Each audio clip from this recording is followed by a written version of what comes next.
सच्चिदानंद। नमस्ते। सत्यार्थ प्रकाश एक अध्ययन, इसके नवा सत्य है आज। इसमें आपका स्वागत है। जो पीडीएफ फाइल मैंने आपको भेजी है अग्निवीर.com से डाउनलोड करके, उसके पृष्ठ संख्या 28 पर हम हैं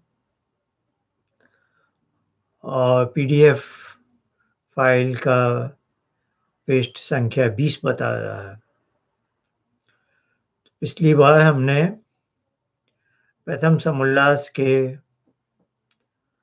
69-70 नामों का अध्ययन किया था, गणेश और गणपति। आज हम 71वें अनुच्छेद में हैं और अगला नाम है ईश्वर का विश्वेश्वर। महर्षि दयानंद लिखते हैं, यो विश्वमीष्टे स विश्वेश्वर। जो संसार का अधिष्ठाता है, इससे उस परमेश्वर का नाम विश्वेश्वर है। परमात्मा का स्वामित्व पूरे विश्व पर है। वह पूरे विश्व का ईश है। उसकी ही अध्यक्षता में पूरे विश्व के क्रियाकलाप होते हैं। अतः उसका एक नाम विश्वेश्वर है।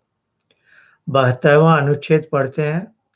यह कूटे अनेक विध व्यवहारे स्वस्वरूपेणैव तिष्ठति स कूटस्थ परमेश्वर। जो सब व्यवहारों में व्याप्त और सब व्यवहारों का आधार होके भी किसी व्यवहार में अपने स्वरूप को नहीं बदलता, इससे परमेश्वर का नाम कूटस्थ है। इस जगत में जितने भी क्रियाकलाप हो रहे हैं, उसको वही करता है, करवाता है, संपादित करता है। लेकिन इतना सब होने पर भी उसका अपना स्वरूप नहीं बदलता है।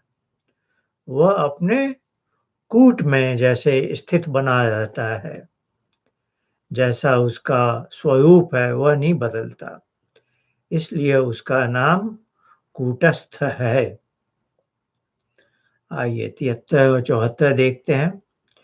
जितने देव शब्द के अर्थ लिखे हैं, उतने ही देवी शब्द के भी हैं। परमेश्वर के तीनों लिंगों में नाम है। 3 लिंग कहते हैं, पुल्लिंग, स्त्रीलिंग और नपुंसक लिंग, masculine, feminine and neuter gender. तो तीनों लिंग में परमेश्वर के नाम है। असल में तो परमेश्वर का कोई लिंग नहीं है। परमेश्वर इन सब चीजों से परे है, लेकिन शब्दों का लिंग होता है व्याकरण की दृष्टि से। तो शब्द का लिंग है, जैसे देव शब्द पुल्लिंग है, लेकिन देवी शब्द स्त्रीलिंगी है। तो यहाँ ऐसा प्रसंग आया है, तो महर्षि लिखते हैं, परमेश्वर के नाम तीनों लिंगों में हैं। फिर उदाहरण दे रहे हैं, जैसे ब्रह्म चिति ईश्वर चेति। जब ईश्वर का विशेषण होगा तब देव, जब चिति का होगा तब देवी। इससे ईश्वर का नाम देवी है। तो ईश्वर का विशेषण या उसका नाम जब देव बताया जाएगा तब तो वह पुल्लिंग है, और जब कहेंगे देवी है, और उसका एक उदाहरण भी दे दिया, चिति शब्द। चिति भी एक नाम हो गया ईश्वर का, और चिति के साथ देवी शब्द लगेगा, देवी भी एक नाम हो गया। तो 2 नाम इस अनुच्छेद में आ गए हैं, चिति और देवी। एक संध्या जब हम अपनी प्रारंभ करते हैं संध्या का पहला मंत्र है ओम शन्नो देवी अभिष्टय आपो भवन्तु पीतये संयोभिस्यवन्तु नः। तो ये आरंभ भी हुए हैं इसके शब्द शन्नो देवी से। तो बहुत से लोगों में यह ऐसा सोचते हैं जैसे देवी शब्द शन्नो के साथ लगा है, शन्नो देवी। और एक समय था मेरी और मुझसे पुरानी पीढ़ी में बहुत सी कन्याओं के नाम माता-पिता ने शन्नो देवी रख दिए। तो हो सकता है आपको ऐसे महिलाएँ और ऐसे नाम सुनने में आ जाए, शन्नो देवी। पर वास्तव में इस मंत्र में देवी शब्द शन्नो के साथ नहीं है। शन्नो तो एक कोई शब्द भी नहीं है, यह शम और नः से मिलकर बना है और न का नो हो जाता है कभी-कभी। जैसे गायत्री मंत्र में धियो यो नः प्रचोदयात् है, पर कहीं-कहीं नः का नो हो जाता है। नः माने अस्माकं, बहुवचन में षष्ठी का प्रयोग है, यानी हमारा। तो शन्नो ऐसे कोई एक शब्द नहीं है, शम और नः की संधि हो गई है। तो असल में यह देवी शब्द है आपा के साथ जुड़ा हुआ। शन्नो देवी अभिस शन्नो देवी अभव, क्या है वो मंत्र? ओम शन्नो देवी अभिष्टय आपो भवन्तु पीतये। तो आपो है असल में मूल शब्द है आपा। तो आपा शब्द स्त्रीलिंगी है। आपा शब्द की एक विशेषता ये भी है कि ये हमेशा बहुवचन में होता है। तो आपा स्त्रीलिंगी है, ईश्वर का भी एक नाम है। तो देवी शब्द असल में आपा के साथ है, पर बहुत से लोग गलत समझते हैं जैसे शन्नो देवी है। तो मेरा कहने का आशय था कि आपा शब्द स्त्रीलिंगी है, तो वहाँ देव नहीं आया है बल्कि देवी आया है। तो देव शब्द भी ईश्वर के लिए है उपयुक्त। देव शब्द भी ईश्वर का एक नाम है, वैसे ही देवी भी एक नाम है। अब कोई आपत्ति नहीं कर सकता है कि एक ही जो इकाई है परमेश्वर की, उसके नाम पुल्लिंग और स्त्रीलिंग दोनों कैसे हो सकते हैं। तो ये नाम स्त्रीलिंगी हैं, क्योंकि यदि विशेषण स्त्रीलिंगी हुआ तो विशेष्य यदि जैसे आपः स्त्रीलिंगी है तो स्वाभाविक है उसके साथ देवी शब्द आएगा। तो शब्दों के लिंग होते हैं, ईश्वर का कोई लिंग नहीं होता। आइए 75वां अनुच्छेद पढ़ते हैं। शक्ल शक्तौ, इस धातु से शक्ति शब्द बनता है। यह सर्वं जगत कर्तुं शक्नोति स शक्ति, जो सब जगत के बनाने में समर्थ है, इसलिए उस परमेश्वर का नाम शक्ति है। शक्ति है यानी उसमें शक्ति है, सामर्थ्य है। कितनी सामर्थ्य है? वो सारे जगत को बनाता है, चलाता है और इसकी प्रलय भी करता है। ये वापस अपने परमाणुओं में सब चले जाते हैं, जिसको कहते हैं जगत का उपादान कारण प्रकृति, जिससे सब सृष्टि बनी थी वापस ये वहीं चली जाएगी। तो जिसको कहा समुद्रादर्णवात, जो एक समुद्र है अर्णव जैसा, तो उसको प्रकृति की एकदम आरंभिक अवस्था कहते हैं। तो उससे परमात्मा ने जगत बनाया, जगत को चलाया और इस सब में उसको किसी की सहायता नहीं चाहिए होती है। वह सब स्वयं ही उसमें इतनी सामर्थ्य है। वह शक्ति का, जैसे कि शक्ति की पराकाष्ठा है उसमें, उससे अधिक तो क्या उसके बराबर भी किसी में नहीं हो सकती। तो उसका नाम शक्ति है। 76वां अनुच्छेद, अब विशेष नाम एक नया बनाएंगे, क्षीर। क्षीर सेवायाम, इस धातु से श्री शब्द सिद्ध होता है। यह श्रीयते सेव्यते सर्वेण जगता विद्वद्भिर्योगिभिश्च स श्रीश्वरः। जिसका सेवन सब जगत विद्वान और योगी जन कहते हैं, उस परमात्मा का नाम श्री है। उसके पास एक ऐसी संपदा है, एक ऐसा आनंद रस है कि सब विद्वान, सब योगी और हर कोई उसको उसके पास जाकर पाना चाहता है, उसका सेवन करना चाहता है, उसका सानिध्य चाहता है।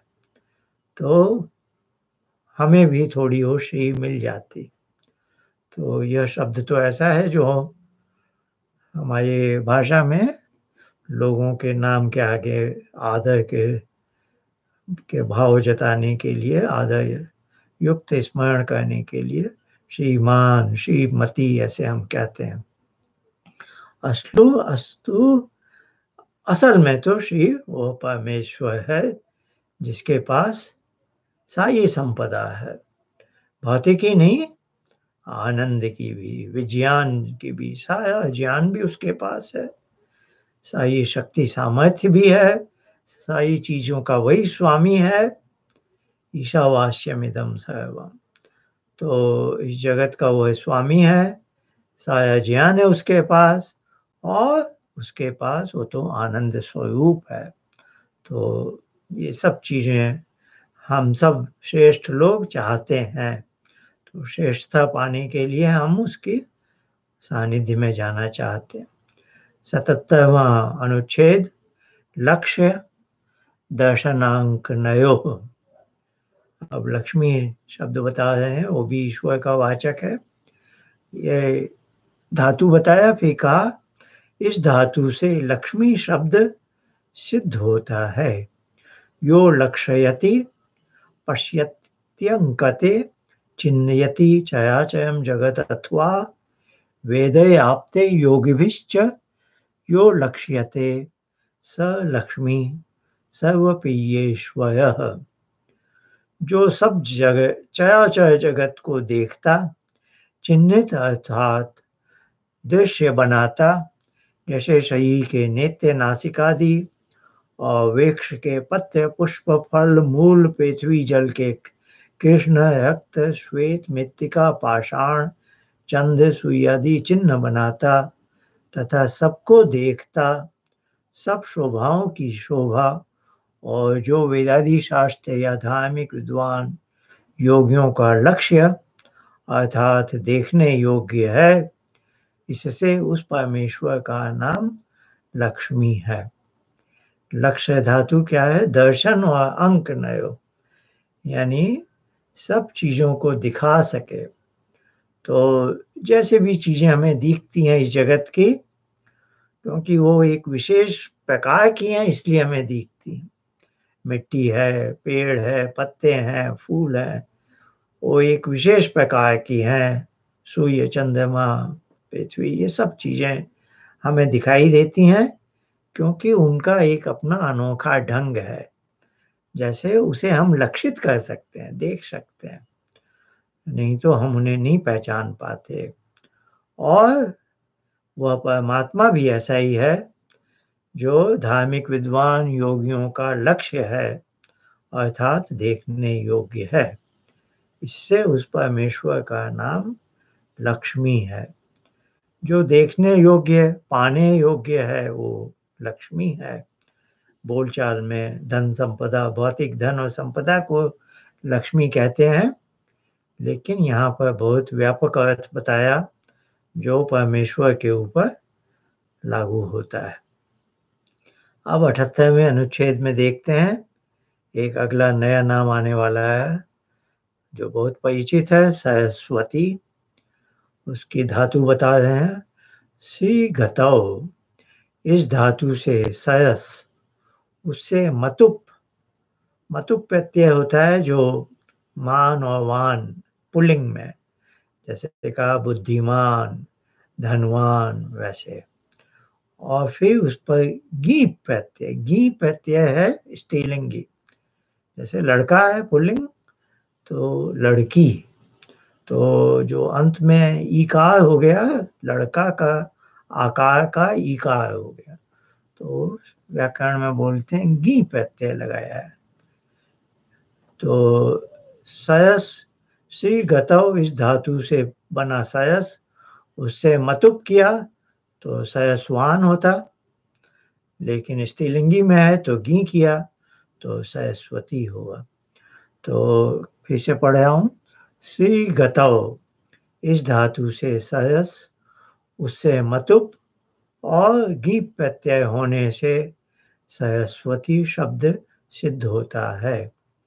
सयो विविधम ज्ञानम विद्यते यस्याम चितौ सा सरस्वती, जिसको विविध विज्ञान अर्थात शब्द अर्थ संबंध प्रयोग का ज्ञान यथावत होवे, इससे उस परमेश्वर का नाम सरस्वती है।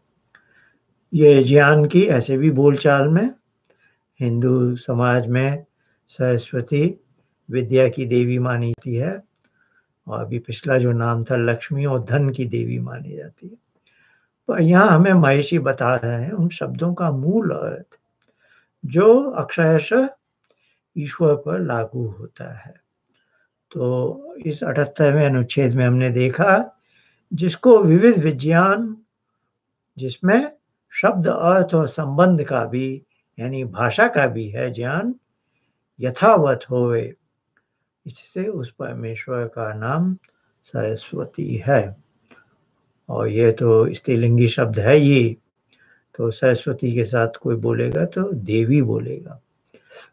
79वां अनुच्छेद पढ़ रहा हूँ, सर्वा शक्तयो विद्यन्ते यस्मिन् सर्व शक्तिमान ईश्वर, जो अपने कार्य करने में किसी अन्य की सहायता की इच्छा नहीं करता, अपने ही सामर्थ्य से अपने सब काम पूरा करता है, इसलिए उस परमात्मा का नाम सर्वशक्तिमान है। शक्ति शब्द अवधि अपने देखा ही था, ये भी वही आशय का है, पर इसमें मतुप प्रत्यय लगा है तो शक्तिमान हो गया, और सर्व कह के एक उपसर्ग लगा दिया कि सभी शक्तियों से वो युक्त है और उसको किसी से सहायता की आवश्यकता नहीं है, बल्कि इच्छा भी नहीं करता। आइए 80वां अनुच्छेद देखते हैं। अब नया नाम बनाएंगे न्यायकारी। आरंभ किया उन्होंने, धातु बताई नीय पापणे, इस धातु से न्याय शब्द सिद्ध होता है। प्रमाणे अर्थ परीक्षणम न्याय, यह वचन न्याय सूत्रों के ऊपर वात्स्यायन मुनिकृत भाष्य का है। पक्षपात इत्याचरणम न्याय, जो प्रत्यक्ष आदि प्रमाणों की परीक्षा से सत्य सत्य सिद्ध हो तथा पक्षपात रहित धर्म रूप आचरण है, वह न्याय कहता है। न्यायम कर्तुम शीलमस्य स न्यायकारीश्वरः, जिसका न्याय अर्थात पक्षपात रहित धर्म करने ही का स्वभाव हो, इससे उस ईश्वर का नाम न्यायकारी है। वह किसी का पक्ष नहीं लेता और पक्षपात रहित उसका व्यवहार है, उसके अपने काम वैसे ही हैं। और खासकर इस प्रसंग में हम सब मनुष्यों को अपने अपने कर्म की गति के अनुसार कर्म का फल मिलता है, यह उसकी न्यायकारिता है। हमें किसी को भी यह नहीं है कि मुझे दुख मिला है तो बिना किसी कारण के मिला है। यदि मुझे आज कोई दुख है तो मैंने अवश्य ही कोई गलत काम, अधर्म का काम या कोई मुझसे भूल चूक हो गई है, जिससे कि मुझे आज दुख का सामना करना पड़ रहा है। ईश्वर की न्यायकारिता में सबको पूरा विश्वास है। तो अगला शब्द बना है, नाम बताते हैं, दयालु। 81वां अनुच्छेद है, धातु है दय, दान गति रक्षण हिंसा दानेषु। इस धातु से दया शब्द सिद्ध होता है। दयते, ददाति, जानाति, गच्छति, रक्षति, हिनस्ति यया सा दया। बहुविधया विद्यते यस्य स दयालु परमेश्वर। जो अभय का दाता, सत्यासत्य सब विद्याओं का जानने, सब जनाता है, सब सज्जनों की रक्षा करने और दुष्टों को यथा योग्य दंड देने वाला है, इससे परमात्मा का नाम दयालु है। जिसके सानिध्य में हमें कोई भय नहीं होता, वह अभय का दाता है। और ओम शब्द में भी वह भावना है, सर्व रक्षक, वह हमारी रक्षा करता है।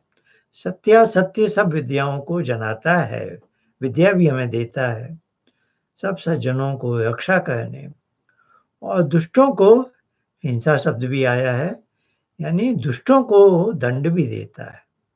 वो भी उसकी दया में माना जाता है कि यह उसकी दया है कि दुष्टों को दंड देता है, नहीं तो दुष्ट लोग अच्छे लोगों पर अधिक हावी हो जाएंगे।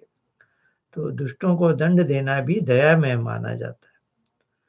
तो यह परमेश्वर की दयालुता है। तो न्यायकारी और दयालु शब्द बहुतों को अलग अलग लगते हैं कि यदि ईश्वर न्यायकारी है तो दयालु कैसे हो सकता है, और दयालु है तो न्यायकारी कैसे हो सकता है। तो इसका आगे चलकर वो सत्यार्थ प्रकाश में हमें पढ़ने को मिलेगा कि उसने हम सबको अन्न जल दिया है, वायु दिया है, यह उसकी दयालुता है। माता पिता हमें मिलते हैं जब हम छोटे बच्चे होते हैं, तो जो चीज हमें डिफॉल्ट में अनायास मिलती है, यह उसकी दयालुता है। और जो हम अपनी सामर्थ्य से, अपने कर्मों से प्राप्त करते हैं, यह उसकी न्यायकारिता है। दोनों चीज साथ साथ चलती है। जैसे दुष्टों को दंड देना न्याय भी है और यह उसकी दयालुता भी है। तो दोनों चीज एक साथ है। हम लोग समझते हैं दया का मतलब है किसी को क्षमा कर देना, नहीं। दया अपनी जगह है कि जैसे माँ अपने बच्चे पर दया करके उसके भोजन आदि का पूरी रखती है। पर माँ के, उसी माँ के 2 बच्चे हैं, 3 बच्चे हैं, जो भी है, यदि तो कोई चीज विशेष देनी है तो उनके अंदर जो बच्चा अच्छा है, श्रेष्ठ कर्म करके दिखाएगा, जैसा उस माँ ने बेंचमार्क बनाया है, उस हिसाब से उसको पुरस्कार दिया जाएगा। तो जो अति आवश्यक चीज है वो डिफॉल्ट में अनायास दयालुता के वश में मिलती है हमें, और जो विशेष चीज हम प्राप्त करते हैं उसमें हमारे कर्म और ज्ञान का पुरस्कार होता है, वो न्यायकारिता के अंदर। पर दोनों चीज साथ साथ चलती है। 82वां अनुच्छेद अब वो बनाने वाले हैं। ईश्वर का एक नया नाम हमें बताएंगे, अद्वैत। यह भी बहुत प्रसिद्ध है और इसको लेकर बहुत गलत सलत भी हो गया, अद्वैतवाद और न जाने क्या क्या। हमारे वैदिक चिंतन में टुकड़े टुकड़े हो गए। किसी ने कहा आप वेदांत में ये लिखा है, किसी ने ये कह दिया, और जैसे 2 अलग अलग भाव, 2 अलग अलग धाराएं बन गई हैं। तो भारत में विभाजन बहुत जल्दी हो गया और हो जाता है, क्योंकि लोग शब्दों का मूल अर्थ नहीं समझते हैं। आइए 82वां अनुच्छेद पढ़ रहा हूं मैं। द्वयोर भावो द्वाभ्यामितं सा द्विता द्वैतं वा सैव तदेव वा द्वैतम्।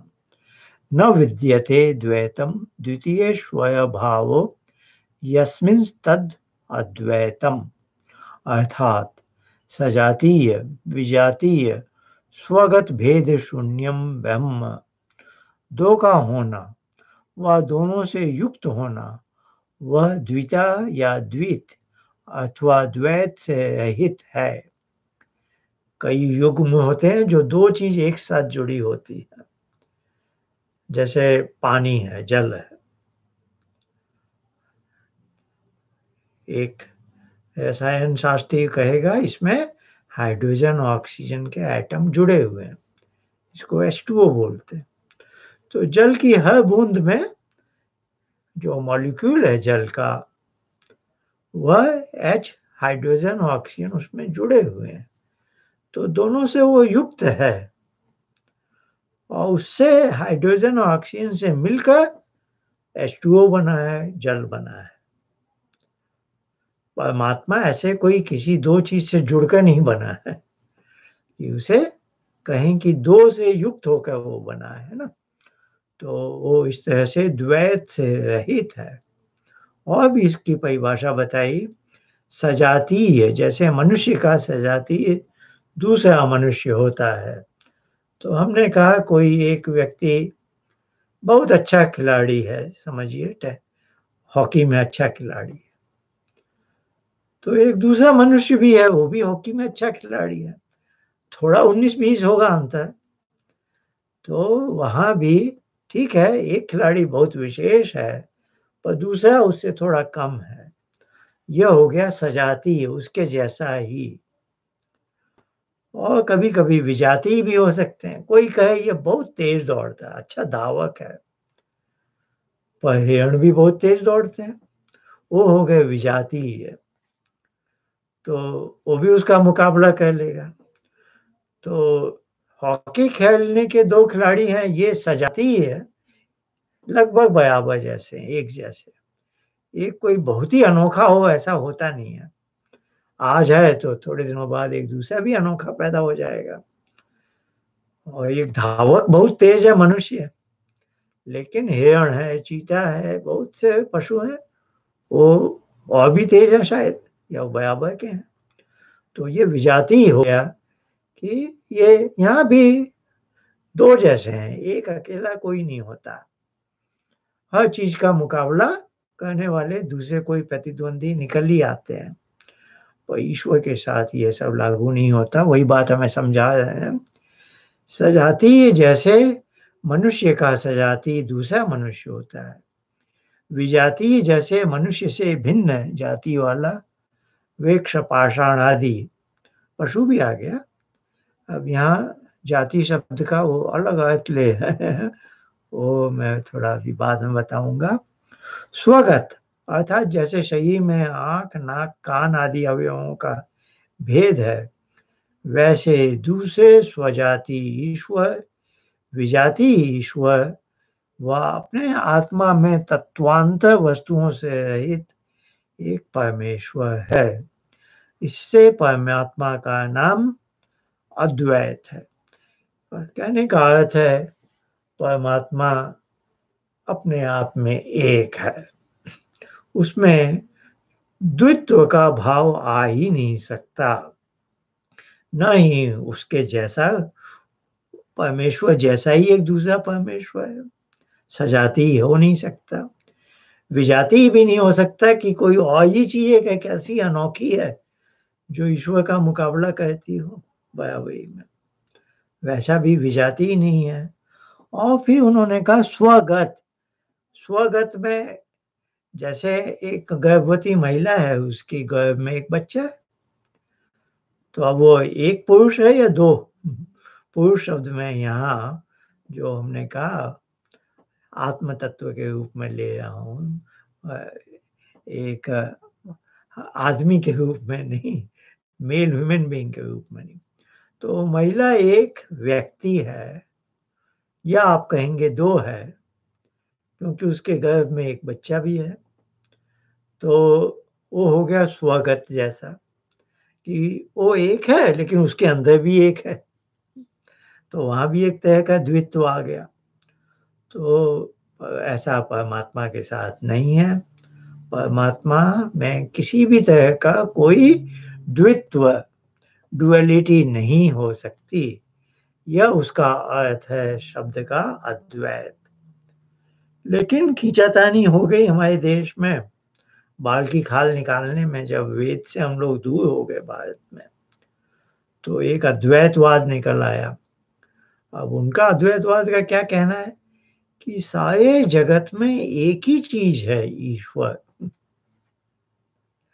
और हम जीवात्माएं वहां नहीं है, और न ही ये प्रकृति के परमाणु हैं।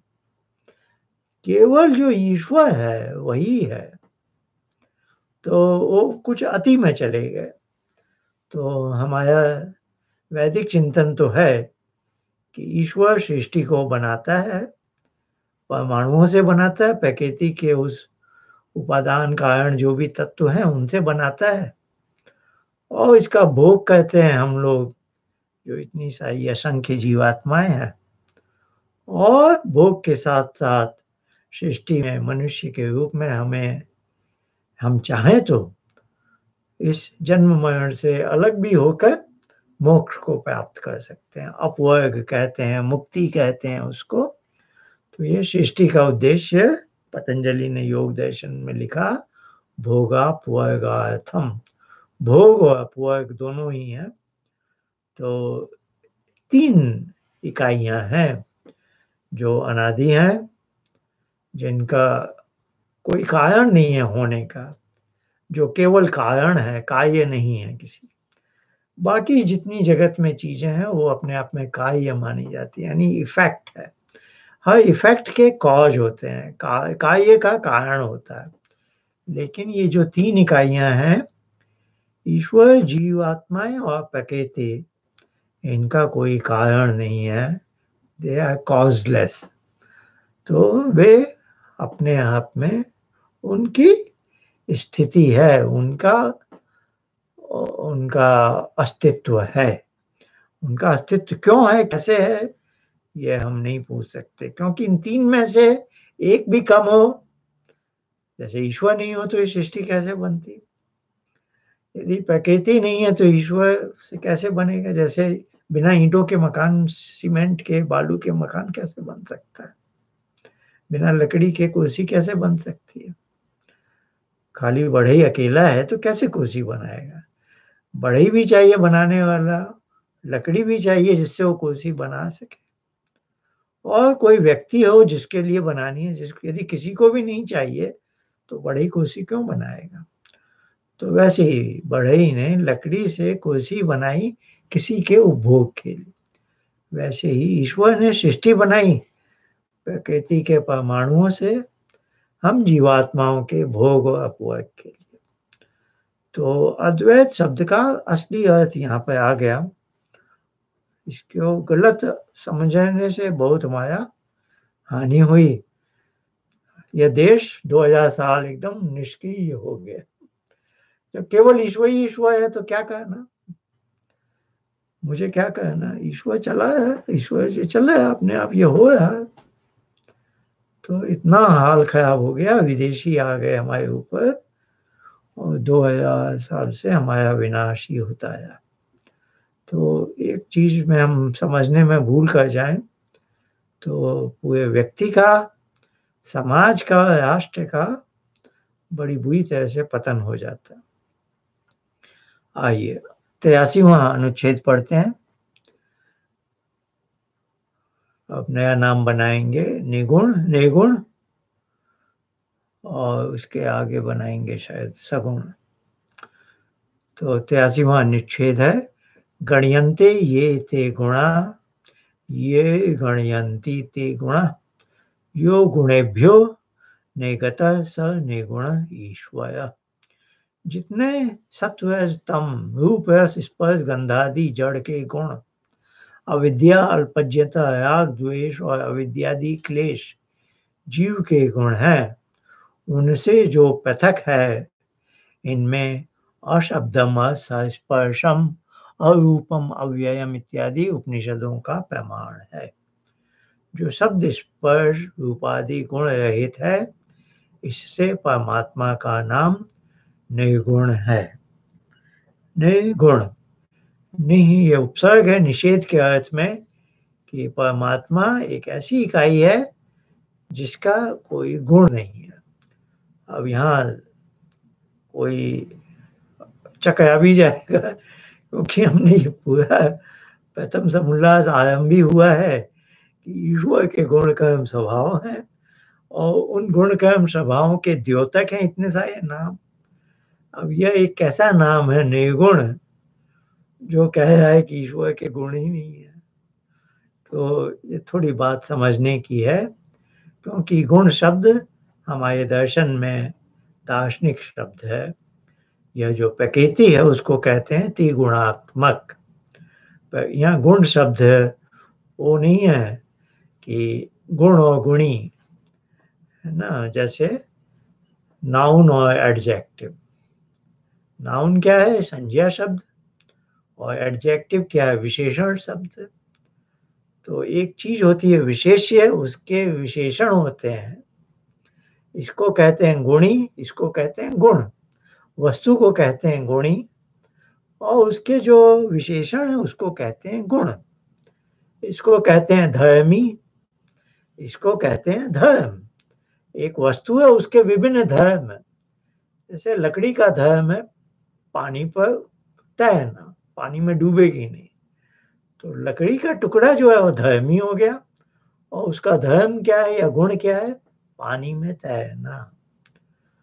तो ये एक भाषा है जिसमें हम वस्तु को गुणी कहते हैं और उसके जो गुण हैं, उनकी कैरेक्टरिस्टिक्स हैं, उसको गुण कहते हैं।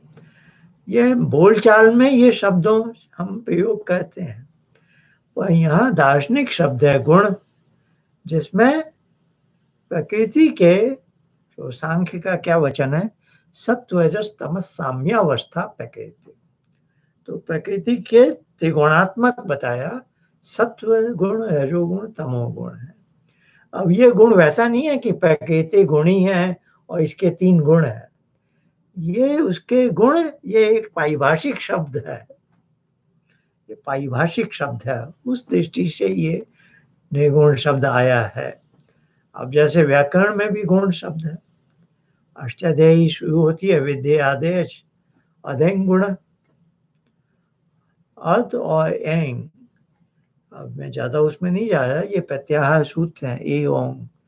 तो अ, ए और ओ, ये 3 जो स्वर हैं, इसकी पाणिनि ने संज्ञा दे दी, इसका नाम दे दिया गुण। तो इसलिए आगे जाके संधि प्रकरण में आएगा आत गुण। ये कोई अड़ची से एक संधि प्रकरण है अष्टाध्यायी में, उसमें आया एक सूत्र आत गुण। हिंदी व्याकरण में बोलचाल में कहेंगे गुण संधि है। तो यहाँ पर गुण शब्द न ये सांख्य वाला गुण है, न ये निर्गुण वाला है, न ये हिंदी की भाषा की बोलचाल वाला है, गुणियों गुण वाला। यह एक संज्ञा है, एक नाम दे दिया है पाणिनि ने अष्टाध्यायी में। तो ये पारिभाषिक शब्द होते हैं। इसमें यहाँ पर जो 83वें अनुच्छेद में ईश्वर का नाम निर्गुण बताया, क्योंकि जहाँ प्रकृति में गुण है तो वहाँ प्रकृति परिणामी हो जाती है। सत्व रजस तमस का आपस में द्वंद्व चलता रहता है, एक के ऊपर दूसरे हावी होते हैं। तो उसके कारण प्रकृति से बनी जितनी भी चीजें हैं वो परिणामी हैं, उनमें परिवर्तन आते रहते हैं। और ईश्वर में वे गुण नहीं है, सतोगुण, रजोगुण, तमोगुण। ईश्वर में कोई परिवर्तन नहीं आता है। कूटस्थ शब्द देखा हमने, वह जैसा का तैसा बना रहता है, इसलिए वह निर्गुण है। अब यहाँ महर्षि दयानंद ने प्रकृति के बात तो बता दी, सत्व स्तंभ से, और रूप रस गंध, ये भी जो जड़ के गुण है। और फिर मनुष्यों में जो गुण आ जाते हैं, मनुष्य के गुण क्या बताए? अविद्या, अल्पज्ञता, राग, द्वेष। ये सब पतंजलि ने इनको क्लेश कहा है। अविद्या, अस्मिता, राग, द्वेष, अभिनिवेश, है ना। तो वो क्लेश मनुष्यों में है, तभी तो हमने मनुष्य जन्म लिया है, इस संसार में आए हैं। तो परमात्मा इन सब चीज से अलग है, इसलिए वह निर्गुण है। इसका अर्थ यह नहीं है कि उसके अपने कुछ गुण नहीं है। यह पूरा प्रथम समुल्लास आरंभ भी हुआ कि ईश्वर के गुण कर्म स्वभाव के अनुसार उसके नाम है, पर उसका एक नाम है निर्गुण भी। तो यहाँ निर्गुण शब्द में जो गुण का समावेश, पद का समावेश है, वो इस अर्थ में है कि प्रकृति के जो त्रिगुणात्मिकता का गुण है, सत्व रजस तमो गुणी है प्रकृति और उसके बनी चीजें, और मनुष्य में जो अविद्या आदि के गुण हैं, ईश्वर उन सब से अछूता है। अब 84वें में देखिए, अब इसमें ईश्वर का एक नाम आएगा सगुण, तो वो भी पढ़ते हैं हम। यो गुणे सह वर्तते स सगुण, जो सबका ज्ञान, सर्व सुख, पवित्रता, अनंत बलादि गुणों से युक्त है, इसलिए परमेश्वर का नाम सगुण है। तो कहानी ऐसे ही शुरू हुई थी। ईश्वर के विशेष गुण है, वो विशेष गुणों से युक्त है, इसलिए उसका एक नाम सगुण है। जैसे पृथ्वी गंधादि गुणों से सगुण और इच्छादि गुणों से रहित होने से निर्गुण। अब किसी के मन में शंका हो जाए कि ये ईश्वर कैसा है, उसका एक नाम निर्गुण भी है, सगुण भी है। तो अब महर्षि उसके उदाहरण दे रहे हैं कि जिसमें जो गुण है वो उससे सगुण हो गई, और जिसमें जो गुण नहीं है वो उससे निर्गुण हो गई। तो पहले पृथ्वी के बारे में बताएं। पृथ्वी गंधादि गुणों से युक्त है, इसलिए सगुण, और उसमें इच्छादि गुण नहीं है, उसकी इच्छा नहीं होती कुछ, जो जीवात्मा में होती है। इच्छादि गुणों से रहित होने से निर्गुण है। वैसे जगत और जीवों के गुणों से पृथक होने से परमेश्वर निर्गुण, और सर्वज्ञादि गुणों से सहित होने से सगुण है। अर्थात ऐसा कोई भी पदार्थ नहीं है जो सगुणता और निर्गुणता से पृथक हो। जैसे चेतन के गुणों से पृथक होने से जड़ पदार्थ निर्गुण, और अपने गुणों से सहित होने से सगुण, वैसे ही जड़ के गुणों से पृथक होने से जीव निर्गुण, और इच्छादि अपने गुणों से सहित होने से सगुण। ऐसे ही परमेश्वर में भी समझना चाहिए। तो किसी के मन में ऐसी शंका हो, उसके पहले ही महर्षि ने समाधान दे दिया कि जो जड़ पदार्थ है उसका भी दे दिया, और जो जीव है उसके गुणों का भी, और फिर बता दिया कि यह जो दो नाम है ये सबके ऊपर लागू हो सकते हैं, और परमेश्वर के ऊपर तो अवश्य ही। आइए 85वां पढ़ते हैं हम अनुच्छेद। अब एक नया नाम आने वाला अंतर्यामी, तो उसके बारे में, अंतर्यंतुम नियंतुम शीलम यस्य सो अयम अंतर्यामी, जो सब प्राणी और अप्राणी रूप जगत के भीतर व्यापक होके सबका नियम करता है, इसलिए उस परमेश्वर का नाम अंतर्यामी है। अंदर, वो हम सबके अंदर, हम कहते हैं ना वो सर्व अंतर्यामी है, तो हमारे अंदर बैठा है। मेरे मन में कोई विचार आता है, मुझे पता चला, इसके साथ ही साथ उसे भी पता चल जाता है। बल्कि ये जो मन की सारी गतिविधि है, मन का व्यवहार है, चित्त, बुद्धि, अहंकार, मन, इनका जो, ये तो वही तो नियम से काम कर रहा है, अन्यथा ये पूरा सिस्टम काम कैसे करेगा। हमारे पास, जैसे मेरे सामने एक मेरा कंप्यूटर बैठा है, एक किसी इंजीनियर ने इसको बना दिया, ये काम कर रहा है, पर अब कुछ बिगड़ जाए तो मुझे उस इंजीनियर के पास ले जाना पड़ेगा, किसी और के पास नहीं। तो वह हमारी सारी जगत की चीजों का एक अनोखा है कि उसको बनाने वाला हर वस्तु के अंदर बैठा उसको ठीक करता रहता है। हमें कहीं खरोंच लग जाती है तो वो थोड़ी देर के बाद त्वचा ढक जाती है, काली सी पपड़ी आ जाती है, और बाद में अंदर ही अंदर वह सब घाव भर जाते हैं, और फिर ऐसा हो जाता है जैसे कुछ हुआ ही नहीं था। तो यह परमात्मा सब जगह, तन में ही नहीं, मन के अंदर भी सब बैठा, सब कुछ करता रहता है, इसलिए वह अंतर्यामी है। अंतर्यंतुम नियंतुम, अंदर बैठा भी है और नियामक भी है, उस सबको नियम पूर्वक चला रहा है। तो हमें वैज्ञानिक बोलते हैं कि हर परमाणु में भी एक अंदर इलेक्ट्रॉन ऐसे घूम रहे हैं जैसे कि सौर मंडल में पृथ्वी सूर्य के चारों तरफ घूमे। तो ये सब गतिविधि हो रही है उसके अनुसार। यहाँ शीलम शब्द भी आया है। शील शब्द स्वभाव के अंतर्गत होता है, यानी स्वभाव ईश्वर को हाथ पैर नहीं लाने हैं, ईश्वर से होता ही जाता है।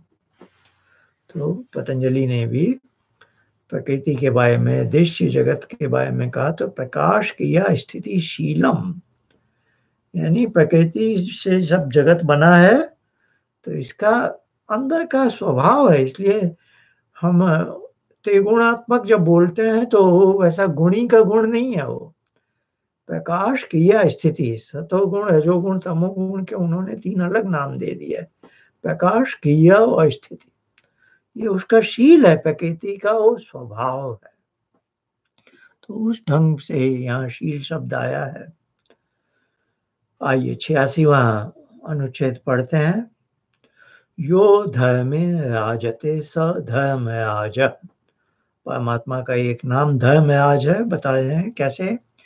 जो धर्म ही में प्रकाशमान और अधर्म से रहित धर्म ही का प्रकाश करता है, इसलिए उस परमेश्वर का नाम धर्मराज है। हर वस्तु अपने ही धर्म का, जैसे मैंने कहा, एक काष्ठ का टुकड़ा है, लकड़ी का टुकड़ा, वो जल में तैरता है, डूबता नहीं है। तो काष्ठ का हर टुकड़े अपना इस धर्म का संपादन करता है। क्यों? क्योंकि परमात्मा वहां बैठा हर वस्तु को अपने धर्म के अनुसार चलाता है, इसलिए वो धर्मराज है। उसने ही हर वस्तु को उसका धर्म दिया। इसलिए हमारे यहाँ धर्म शब्द बड़ा पवित्र शब्द है। रिलीजियन उसका अर्थ नहीं है, मजहब नहीं है। तो जो हमारा धर्म है वो उस धर्मराज ने नियत किया हुआ है। तो हर वस्तु अपने धर्म के अनुसार ही चलती है, अपने धर्म से अलग हो ही नहीं सकती। एक गाय है, उसका जो धर्म है वो हमेशा वैसा ही करेगी। भूख लगे, ये घास नहीं है, चारा नहीं है, कोई अनाज नहीं है, मांस का टुकड़ा है, मरे हुए पशु हैं, लेकिन वो उनको नहीं खाएगी, क्योंकि उसका धर्म है भी वो निरामिष भोजी, नहीं करेगी। तो हर वस्तु अपने धर्म का पालन कर रहा है। जल है, वायु है, सूर्य है, चंद्रमा। अब कोई कह सकता है कि तो मनुष्य भी अपने धर्म का क्यों नहीं पालन करता? मनुष्य का भी उसने धर्म नियत किया हुआ है, जिसको हम बोलते हैं मानव धर्म। अब धर्म शब्द गलत ढंग से हम प्रयोग कर रहे हैं।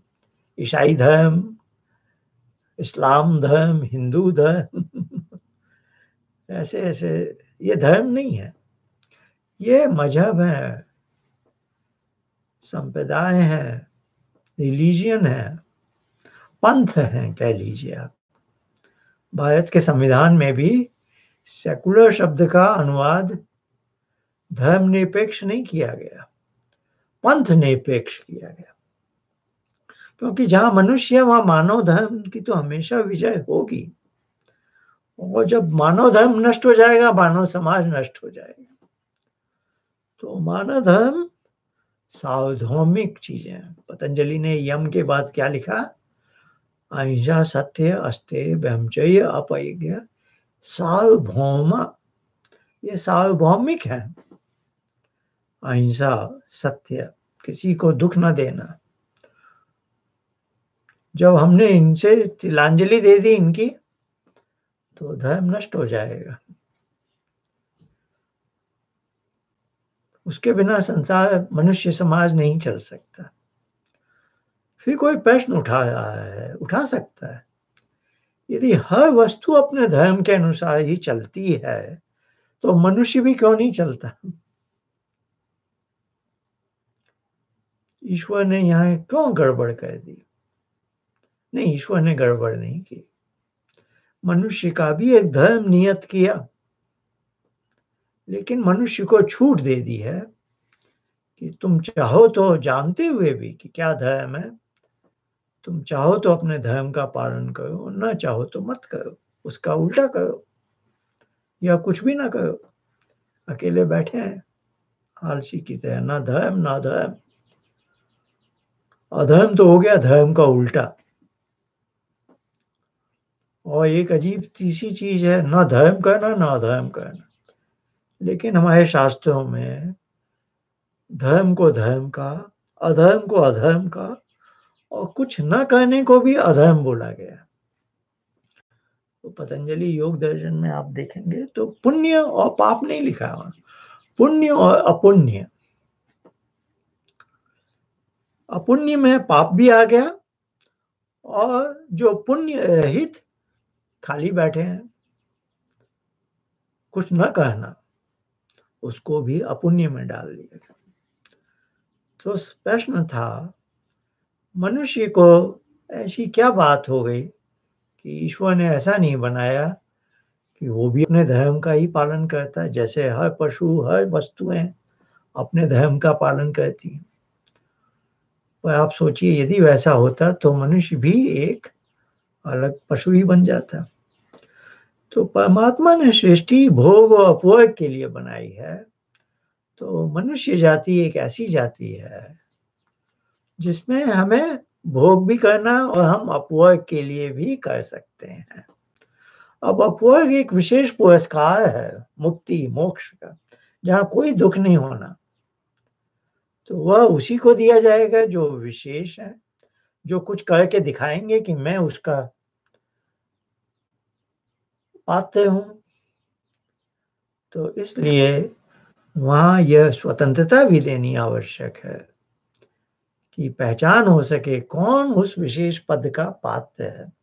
यदि हम सबको स्वतंत्रता नहीं होती, हम भी पशु होते, तो अपवर्ग किसको दिया जाए, किसको न दिया जाए, मोक्ष किसको दिया जाए, किसको न दिया जाए, इसकी पहचान कैसे हो पाती।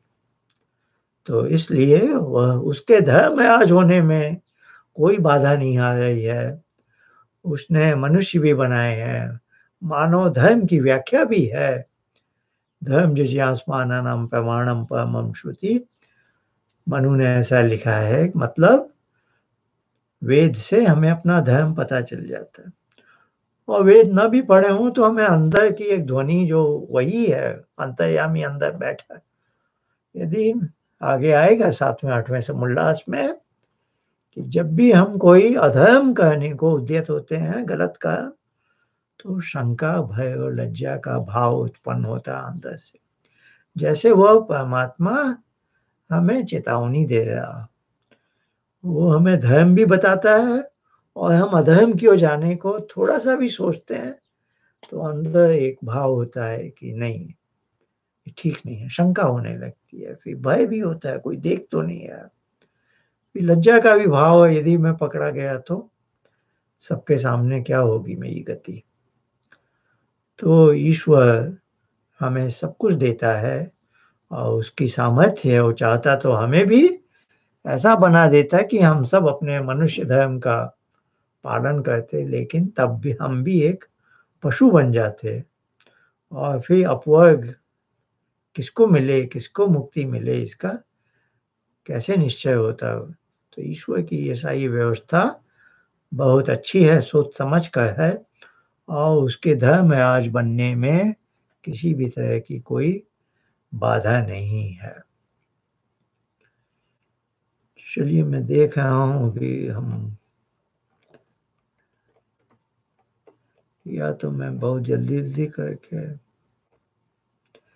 नहीं, एक सत्र और लगाएंगे तो ठीक रहेगा।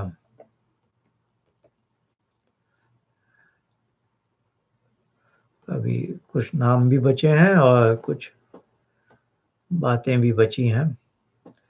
तो आज का हमारा जो अध्ययन है, इसको हम धर्म आज पर समाप्त करते हैं, 86वां अनुच्छेद। और अगली बार 87वें से हम आगे बढ़ेंगे, जैसा हम कहते आए हैं। अगले